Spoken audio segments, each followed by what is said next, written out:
Con el nombre de Dios, el poder matricial, absoluto, compasivo. Estimados hermanos y hermanas, sean bienvenidos y cordiales saludos.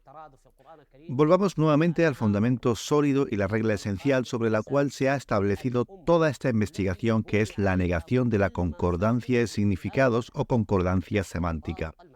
Ahora abordamos el conflicto histórico que surgió entre los lingüistas en el siglo IV respecto a este tema, para explorar el inicio de esta crisis. Es decir, ¿cuándo surgió la ausencia del honrado Corán y su falta de impacto en la vida de los musulmanes? Este conflicto estalló entre los eruditos de dos escuelas diferentes sobre este tema. Por favor, presten atención y concéntrense conmigo, ya que la hecatombe se ha asentado sobre la opinión que afirma que el concepto de sinonimia incluye las múltiples palabras que denotan un solo significado bajo una misma definición. Es una cuestión muy desastrosa, y uno de los que promovió esta nefasta teoría fue As-Suyuti en su libro Al-Muzhir.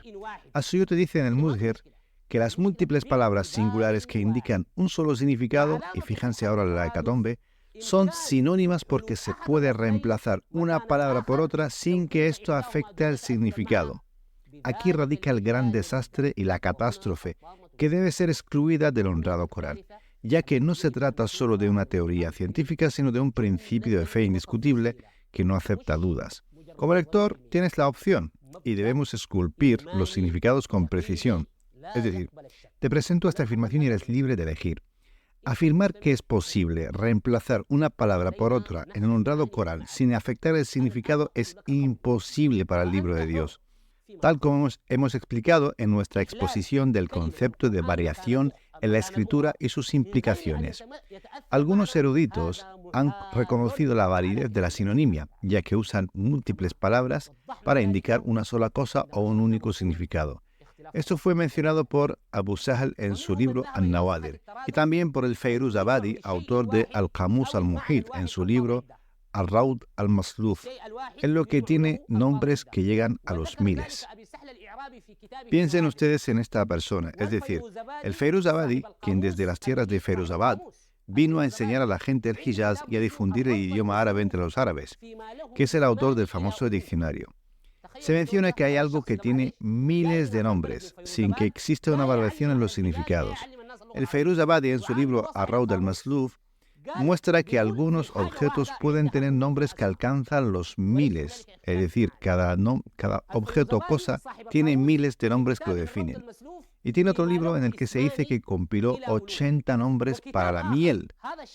Realmente no sé qué motivó esta cantidad. Parece que por falta de ocupación. Dijo que la miel tiene 80 nombres. Personalmente no he consultado este libro y no tengo el deseo de hacerlo. Porque, ¿para qué leer un libro entero sobre los nombres de la miel? Supone que hay sinonimia absoluta. Este hombre cree que todos estos nombres, los 80 nombres, solo se refieren a la miel. Compiló 80 nombres para la miel. En la literatura del idioma árabe se dice que el león tiene 99 nombres, como al-Aghlab, al-Layth, al-Ghadhanfar, al-Qaswara, al-Hizab, al-Sab', etc. Creemos que estas palabras tienen un solo significado, que es el león únicamente. Pero veamos lo que dice el honrado Corán cuando menciona: pues están prohibidos la carne de animales muertos, la sangre, la carne de cerdo y aquello sobre lo que se ha invocado un nombre diferente al de Dios. Los estrangulados, los golpeados hasta la muerte, los caídos, los embestidos y lo que devoran las fieras, excepto lo que vosotros mismos sacrificáis. Si afirmamos que la palabra sab'a, es decir, fiera, se entiende simplemente como el león y nada más, eso significaría que si una hiena comiera un cadáver, sería lícito. ¿Tiene sentido? Si un tigre o un leopardo comieran un cadáver, sería halal entonces. Y si un cocodrilo cazara, también sería halal. No podemos entenderlo de esa manera cuando el Corán menciona lo que devoran las fieras, ya que la palabra sab'a aquí no se refiere únicamente al león, sino que abarca un concepto más amplio. Es una expresión lingüística que incluye a todos los animales depredadores que llamamos fieras. Depredadores aquí se refiere a cualquier animal que se alimente cazando. Así que lo que devora las fieras indica lo que queda de una presa cazada por cualquier animal depredador. Y este concepto puede incluir a animales como el halcón, con sus garras capaces de cazar, y el cocodrilo también entra dentro del concepto de sab'a.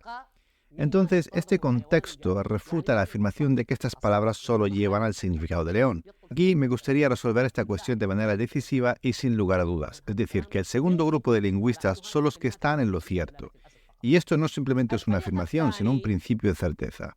Entre ellos hay quienes dan un significado especial a cada término de los múltiples términos que se utilizan para un solo objeto. El uso correcto dice que cada término de estas palabras que se refieren a una cosa no plantean un problema, pero cada palabra conserva algo de matiz semántico en el significado. Y este es el concepto correcto de sinonimia que está presente en el Corán. En cuanto a la concordancia semántica, donde una palabra reemplaza a otra de manera que coincidan completamente y una palabra ocupa el lugar de la otra sin que el significado se vea afectado por la sustitución y el intercambio, ese es el corazón del problema. En este segundo grupo de lingüistas incluye al famoso lingüista Abi Mansur al-Tha'alibi en su libro Fiqh al-Lugha. El fundador de la gran escuela lingüista también Abi Hilal al-Askari en su libro Al-Faragh al-Lughawi y también Abi al-Fath ibn Jinni en su libro Al-Khasa'is. Estos tres eruditos de la lengua, al-Tha'alibi, al-Jinni y Abi Hilal al-Askari, son los compañeros de la segunda escuela que negaron completamente la concordancia semántica en el honrado al Corán. Pero desafortunadamente, ¿cuál de las dos escuelas prevaleció cuando surgió el conflicto? Pues prevaleció la segunda, lamentablemente. La escuela errónea es la que prevaleció. Por lo tanto, todo el sistema de jurisprudencia, en todo el sistema de tafsir e interpretaciones del honrado Corán, se ha enmarcado bajo la suposición de concordancia semántica en el honrado Corán. Donde quiera que encuentres una interpretación del honrado Corán desde la primera página, es decir, cuando empieza la sura, por ejemplo, la vaca, que dice, y ese libro no hay raib, encontrarás directamente que el intérprete dijo que el raib es la duda. Es decir, en vez de decir deficiencia, dice duda, lo que significa que no hay duda. Y que Rabb de los mundos y Dios es lo mismo que Dios de los mundos. Es decir, Rabb al-Alamin es lo mismo que Ilah al-Alamin. O que Malik Yawmiddin es lo mismo que Malik Yawmiddin. Es decir, que el dueño del día del juicio es lo mismo que el rey del día del juicio. Es decir, que la duda y la deficiencia serían el mismo significado, al igual que aplican esto al libro y al Corán. El Kitab es el Corán, con un solo significado. Y así con miles de palabras. La escuela que asumió la concordancia semántica se impuso desde el poder sobre la escuela de al-Tha'alibi, Abi al-Fath al-Jinni, Abi Hilal al-Askari, etc. Y ahora, desde este púlpito, queremos devolver los derechos a sus verdaderos merecedores y resolver esta cuestión de una vez por todas. Ahora, veamos una sorpresa. Repasemos lo que dijo Ibn Taymiyyah. Muchos esperan que Ibn Taymiyyah apoye la idea de la concordancia semántica del honrado Corán, pero en realidad su expresión fue muy precisa, dominando el arte de la maniobra retórica, con destreza, mostró una inclinación hacia la escuela correcta, pero, como decimos en la jerga sudanesa, agarró el bastón por el medio, es decir, dejó la puerta entreabierta para acomodar diferentes opiniones. ¿Qué dijo exactamente Ibn Taymiyyah? En su introducción del libro Principios de la Exégesis, mencionó que la sinonimia en el lenguaje es escasa y la expresión del Corán es rara o quizás inexistente. Con esa expresión, rara o quizás inexistente, dejó un margen para la duda, pero lo correcto sería decir que es inexistente para lograr precisión en la expresión. Este conflicto histórico que surgió entre las dos escuelas acerca del concepto de la concordancia semántica en el honrado Corán no es algo nuevo. Lo que buscamos hoy, o lo que yo busco en este programa, es devolver los derechos a sus verdaderos merecedores. La escuela que niega la concordancia semántica debe ser la que se adopte en la lectura del honrado Corán. Y hasta que nos encontremos en el próximo episodio, os dejo bajo la protección y guía de Dios, que la paz de Dios y sus bendiciones sean sobre todos ustedes.